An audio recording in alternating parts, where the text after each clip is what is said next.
गोजोन फुंबिलि नोंथांमोनसिम मोनसे गोदान भिडिअ लाना फैबावबाय। आसा खालामो नोंथांमोना बे भिडिअखौ जोबजासिम नायलांगोन होनना।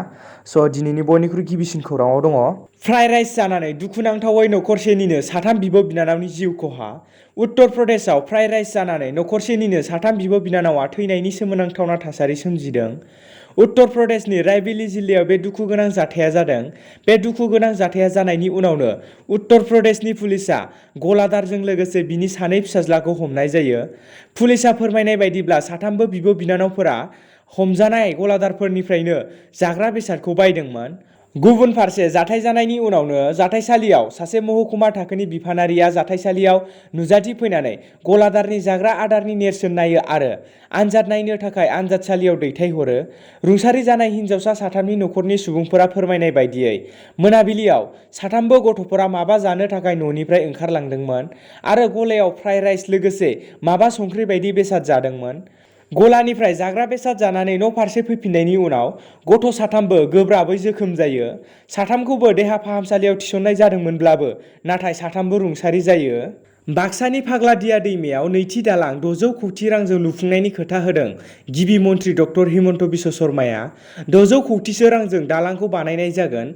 बाक्सा जिल्लानि सिङाव थानाय खैरानि नयाबस्ति ओनसोलखौ फोनांजाबग्रा फाग्लादिया दैसायाव दालां लुफुंनायनि थाखाय मैया गिबि मन्थ्रि डक्टर हिमन्त बिश्व शर्माया जायगाखौ नायगिदिंहैयो।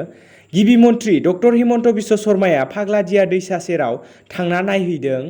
रायजोफोरजों सावरायनानै खौरांगिरिनि सिगाङाव फोरमायदों दि तामुलपुरनिफ्राय मुसलपुर बरमा मोननो रङिया नलबारि जानानै गिदिंना थांनो गोनां जायो। गोबां दुखु दाहा सहायनांदों रायजोफोरा। थांनाय बोसोर फाग्लादिया दैसानि सायाव जाय दालांखौ खालामनाय जादोंमोन बिनि खामानिया सोलिगासिनो दं। बे बाराव फाग्लादिया दैसायाव नैथि दालां जानो थांगासिनो दं। 1.25 किल'मिटार जागोन आरो खमैबो 600 कौटि रां खरसा खालामनाय जागोन। बे दालाङाव दासिम बाजेट हमनाय जाबाय। तामुलपुराव गोबां नायथावना समायना मिथिंगायारि नुथायफोर दं, बिनिखायनो आं गोबांबार तामुलपुराव फैबाय होनना खौरां बिजोंनि गेजेरजों फोरमायदों। गिबि मन्थ्रि डक्टर हिमन्त बिश्व शर्माजों लोगोसे हेफाजाब होफायो बिटिसिनि मावफुंगिरि सोद्रोमा प्रमद बर' आरो बरमा बियाबनि एमएलए भुपेन बर'मोना। राजखयनानि उनावनो बे बाराव सानै जौ फेनाय सिख्लाया पुलिसनि आखायाव। राजखयनानि उनावनो गुवाहाटीनि लामायाव गुबुन सानै सिख्लानि जौ फेनानै उल्थां फाल्थां नुथाय। सानैबो सिख्लाफोरा दिसपुर हान्था मेला बिफाननि पुलिसनि आखायाव गोग्लैयो। AR-01N1101 हुवाई I-10 गारियाव जौ फेनानै उल्थां फाल्थां जानायनि अजद थिखांदों। थांनाय नलबारि हराव बे जाथाया जायो। सानै सिख्लाखौ हमनानै लांनायनि उनावनो सिख्ला सानैया गारि सिङाव उल्थां फाल्थां खालामलांबाय थायो। खौरांगिरिनि केमेरायाव सेन्देल सियार खुबैनानै बुङो, आं जौ लोंदों बेवहाय मा जाखो? पुलिसआ आनजाद नायनाय समाव सिख्लानि निसा नांनाय बिबाङा 102% दंमोन। सानै सिख्लानि मुंखौ नम्रता बरुवा आरो ममता नरमा होनना मोनथिनो मोन्दों।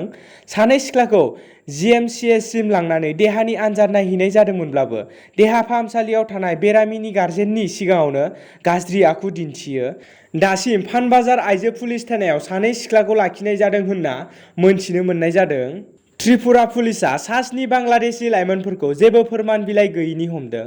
सनिबारखालि त्रिपुरा पुलिसआ आगरतला सोहोरनिफ्राय 9.2 किल'मिटारसो गोजानाव थानाय आमताली ओनसोलनिफ्राय सा 7 बांलादेशी लाइमोनफोरखौ हमो। मोनसे स्रोद सुलुंनिफ्राय मोनथिनाय लेखा आमताली पुलिस पाइकिफोरा सिटी आश्रमनिफ्राय सान्तानगर लामानि आगदा फारसे साखाथियाव थानाय मोनसे बिल्डिं लुफुंबाय थानायाव सिग्रोमनाय जादोंमोन। बे सिग्रोमनायावनो सा 7 बांलादेशी लाइमोनफोरखौ हमो आरो बिसोरखौ आमताली पुलिस थानायाव गथायनानै होयो। पुलिसआ संदाननाय समाव बिसोरनि आखायाव जेबो गोनांथि फोरमान बिलाइ गैयैनि थाखाय आमताली पुलिसआ हमनाय जायो। मोनथिनो मोननाय बायदिब्ला न' बिगोमा सुकेश सरकारा बै बांलादेशी लाइमोनफोरनि बागै गासैखौबो मोनथिनो मोन्दोंमोन। आमताली पुलिस थानानि असि सिद्धेश्वरी रयआ बुंदों दि पुलिसफोरा बिसोरनि हेंथायै मोनसे गसर खालामदों आरो बिसोरनि सायाव संबिजिरनाय खालामदों होनना मोनथिनो मोन्दों। आलफा उदांनि मैखोम दैदेनगिरि हिमालय अखमआ पुलिसनि आखायाव गावखौनो गथायदों। United Liberation Front of Assam थामहिनबा आलफा उदांनि मैखोम दैदेनगिरि जुगेन मिलि, जायखौ हिमालय अखम होननानै मोनथिनो मोनो, सनिबारखालि आसाम पुलिसनि आखायाव हिमालय अखमआ गावखौनो गथायो। दृष्टि राजख'वा आरो जीबन मराननि उनाव हिमालय अखमआ जादों थांनाय बोसोराव हाथियार दोनथ'नाय थामथि गोजौ थाखोनि दैदेनगिरि। गोसो होनो गोनांदि जुगेन मिलिया गावखौ गथायखांनायनि उनाव आलफा उदांनि मैखोम दैदेनगिरि जीबन मराना गावखौ गथायखांनायनि गोबाव दाननि उनावसो डिब्रुगड़ पुलिस पुलिसनि आखायाव फैयो। हिमालय अखमा आसामनि बर'खला दिसांमुखनि थागिबि। 1996 मायथाइयावनो बियो आलफायाव हेफाजाब हैदोंमोन। हिमालयआ आलफा उदाङाव 25 बोसोरनिख्रुइबो बांसिन थानायनि उनाव न'फारसे फैनायनि थांखि लायो। हिमालय अखमा फोरमायो दि गावखौ गथायनाय सोमावसारगिरिफोरखौ गावनि न'सिम सोरखारा लाबोनो नाजानायखौ मोनसे गेदेर हेफाजाब होनाय होनना फोरमायो। दिनैनि गोथार फुंबिलिनि खौरां फोसावनाया एसेनोसै। गोजोन्थों।